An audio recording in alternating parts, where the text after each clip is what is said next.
Hey guys, welcome to this video. I'm Prajwal from Indie Crypto, and in today's video we're discussing about the latest things that happening in India, especially after the recent comment from Arun Jaitly in the union budget about Bitcoin and the cryptocurrencies.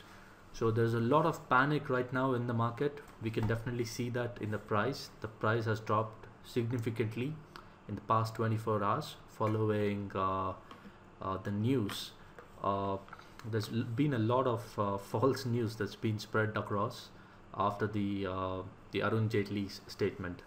So I also have Vikram with me today, and hi Vikram. Hi Prajwal. Yeah. Hello everyone.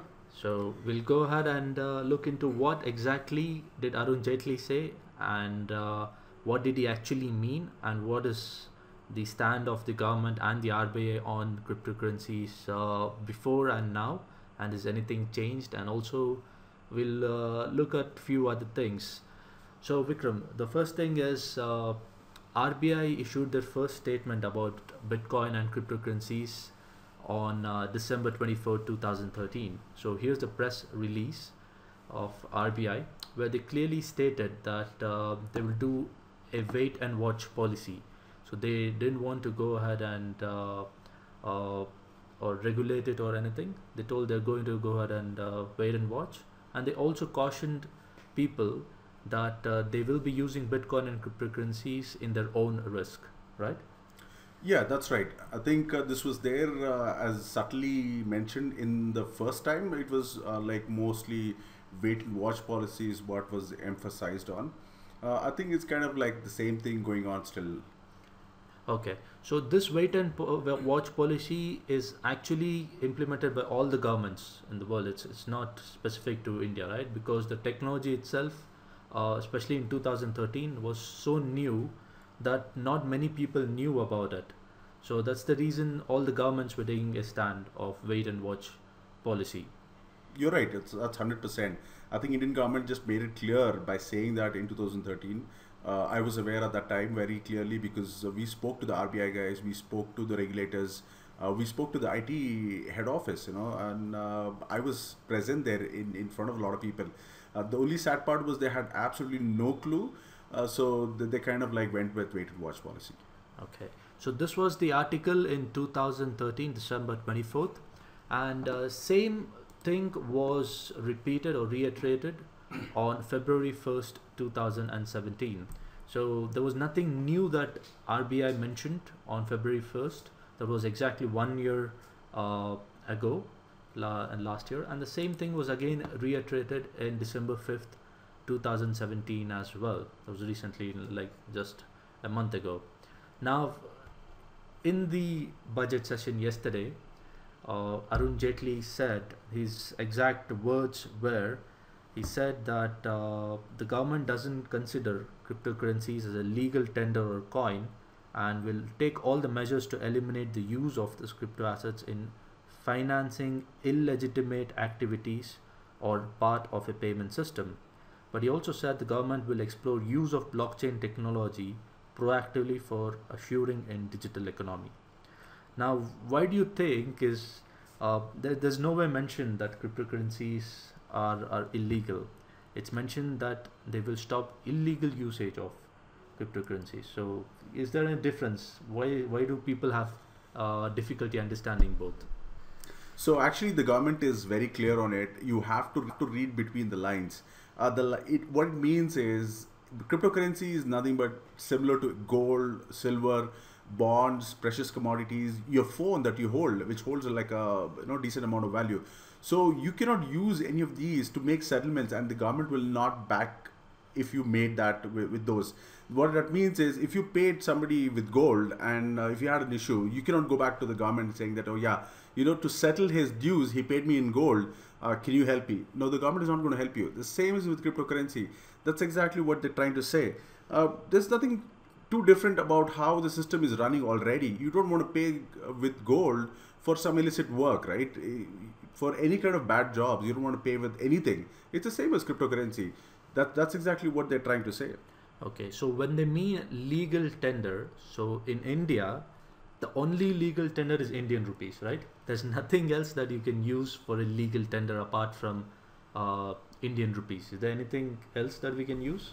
No, there's nothing else. The legal tender is the one that has been printed by the government. So what that means is if you make settlements and if you make a payment for any product or services through this amount, through this paper money that has been printed, which is called the fiat currency, only then the government will step in and help you, if you have a dispute in terms of dispute resolution. So any other commodity that you pay, it's up to your own risk. What I mean by that is a clear example. You sitting at home, you have a family, your brother just owes you like about 10,000 rupees. He doesn't have the cash right now. Would you say, yeah, just give me your phone, right? You want to sell your phone, just give it to me. I'll take that and we'll quit on the 10,000 rupees. So that is exactly what it means. You can use that in a way to settle between yourself.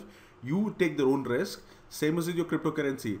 It's just that when the issue is now escalated till the government, then the government will not help you with that because you did not actually pay with Indian rupees that is printed by the government, like the fiat currency. So anything else, it should not be used, and if it is used, it is at your own risk. That's cryptocurrency falls in the same place.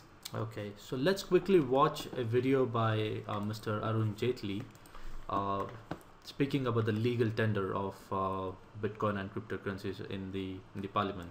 Both the Reserve Bank of India and the Government of India have consistently maintained a position and have made it public repeatedly that this is not a lawful legal tender in India, and therefore that protection is not available. It is operating online. That's a separate matter. There have been expert groups which have been set up how to deal with this situation, whose report is now awaited. But this is not a legal tender, and this is the clear position which has been set out even recently, as late as the 29th of December by the Government of India in its press release. So from 2013 to 2017, this has consistently been the position of both the central bank and the government. Okay, so as you exactly mentioned, that he clearly says that there is no protection that the Government of India is going to give if there is any kind of disputes that's going to arise because of cryptocurrency settlements. And he also mentioned that the stand of RBI and government remained the same from 2013 till now in 2018 as well. Okay, let's also check out another video that happened yesterday after the budget session. Bitcoins में हमने बहुत उथल पुथल देखी है आपने लेकिन उसे बैन नहीं कहा, सिर्फ ये कहा कि एक लीगल टेंडर नहीं है। तो इस पे क्लियरली बैन क्यों नहीं? हम इसलिए लोगों को डिस्करेज करना चाहते हैं। सरकार की एक समिति उसको अध्ययन कर रही है, उसके बाद जो कदम होंगे वो अनाउंस करेंगे। Okay, Vikram, what do you have to say about this video? So I think he's being very clear. The reason he's saying is one of the stands that they've taken. It's about the volatility nature of cryptocurrency. That means it actually gains in a lot of value and suddenly collapses in value. So a lot of people do lose their hard-earned earnings. In a gist, they've also mentioned that you should only go with a little amount only and at your own risk. Those kind of things are not being publicly openly said. But otherwise, that's what they're trying to do. They're actually taking the time till the time they know for sure what is the stand on how we can regulate it and how we can bring it out to public. They're taking their own time. They're buying time from us, which is good enough because that's exactly what they said from the day one, wait and watch policy. Okay, so they're basically telling that they're discouraging people not to get into Bitcoin or cryptocurrencies until they have come up with some kind of regulations or something, right? That's exactly right, because not exactly everybody gets a lot of time to do their own research. So the government wants to do the research on behalf of a lot of people and help them understand it a little better eventually. So they just don't want people to jump into it before doing their own research or the government helping them with their own research and then explaining. They don't want the people to jump in with all their money and then lose their value. Because cryptocurrency is a high risk and high fluctuating commodity or a currency or a product, whatever that you can call. I purely call it a resource. It's a resource. Humans need resources, and this is one of the most precious resource that's there in the internet age. Okay, so that's a very good point you mentioned, because a lot of people, without researching anything about cryptocurrencies, they just get into cryptocurrencies. and they are purely driven by the news that's going to happen, right? So if there is a rumor that's going to spread about cryptocurrencies, that they go ahead and panic and start selling, and that also affects the market in a certain way, right? So it's absolutely necessary for people to do the research before investing or trading any kind of commodity. It's not only cryptocurrencies for that matter. So, but why do you think people are not taking enough time to research on cryptocurrencies before investing anything into it? It's not an easiest thing actually, because a lot of people are disconnected with latest technologies that's going around. They need a lot of time to understand this, and they need expert opinions from people around. So I think the government should step in and give that kind of expert opinions. So for that reason, I think wait and watch policy is the best in terms of, because cryptocurrency is not going to go anywhere. It's eventually going to be there forever. It's going to be a little late for some of them to get into it. That's okay, because the price is going to fluctuate. There will be a time when they can get into it when the price is low. Even if it is not Bitcoin, there are many other decentralized cryptocurrencies which are going to promise the same thing as Bitcoin. They can get into. Till that time, it's all about the research. Okay, and here's another point that I wanted to ask you: is cryptocurrency, because there's a lot of speculation, a lot of news that's happening only on the trading part, right?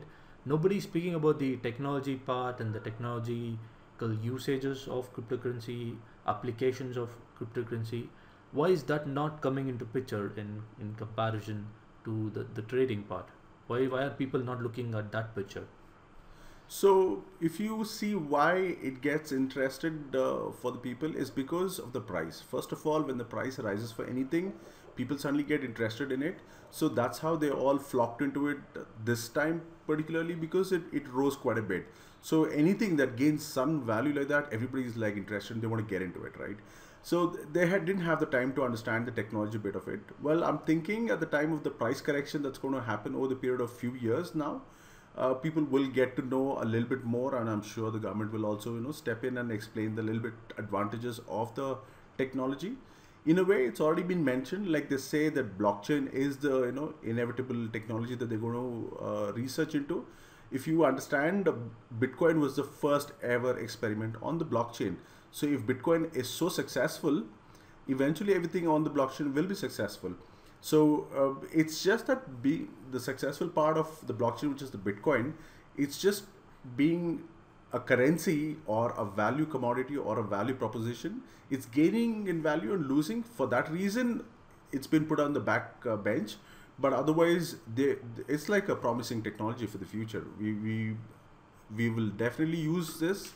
I would say, like how internet is taken over the world today, we will have cryptocurrency and the blockchain taking over the world in the coming decade or two.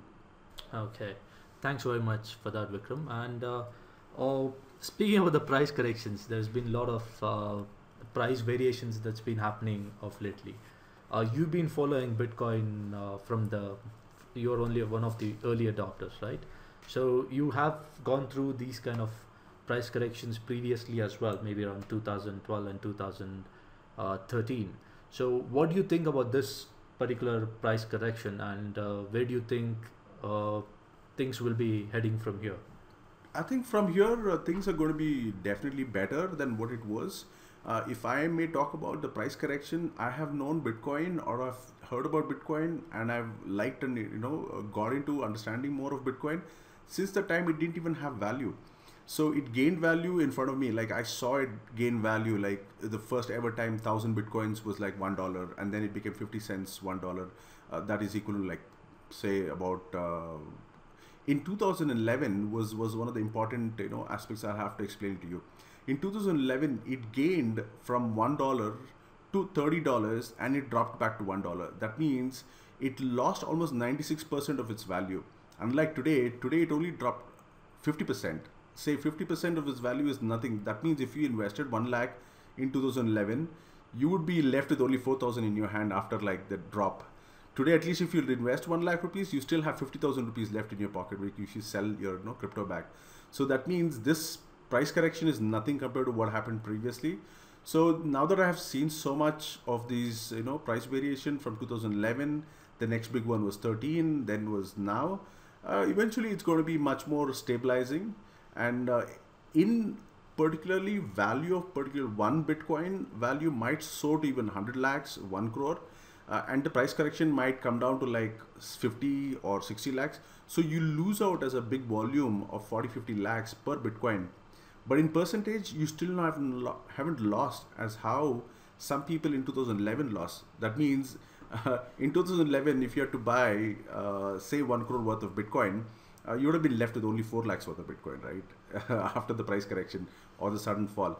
So that way, it's already, regulating itself. It is already like becoming adopted by a lot of people. So the more the adoption, the more better the price correction happens and the fluctuation subsides. Okay, thanks for that, Vikram. Just one last question. I just want to speak about the media reporting.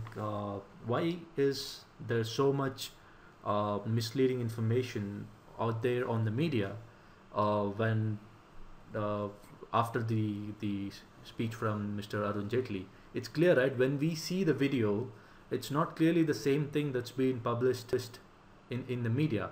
Why is there so much misleading information? What do you think about this? It's because most of the people who are in charge of this media and who can actually, print a great news have not researched into it much, and they have not had the time to, know this Bitcoin or cryptocurrency from a long time. They've only got into it now.